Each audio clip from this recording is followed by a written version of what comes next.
उद्धव ठाकरेंना मराठी माणसानं नाकारला तर मुस्लिम बांधवांची साथ, सहानुभूती असती तर कोकण आणि ठाण्यात पराभव झाला नसता, फडणवीसांची टीका।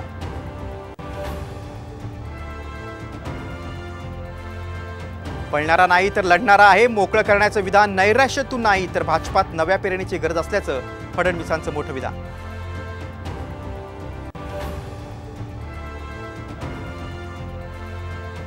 ठाकरे गटाचे 2 खासदार आमच्या संपर्कात, विकासाच्या मुद्द्यावर मोदींना पाठिंबा देण्यास तयार, शिंदे गटाच्या नरेश म्हस्केंचा दावा।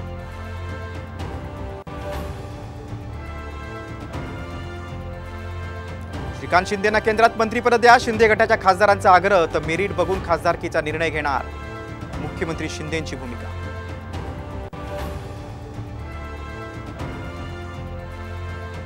सगळे सोयऱ्याची अंमलबजावणी न केल्यास विधानसभेला 288 उमेदवार उभे करणार, जरांगेचा इशारा, नाव घेऊन उमेदवारांना पाडणार, प्रतिस्पर्ध्यांना दिलं आव्हान।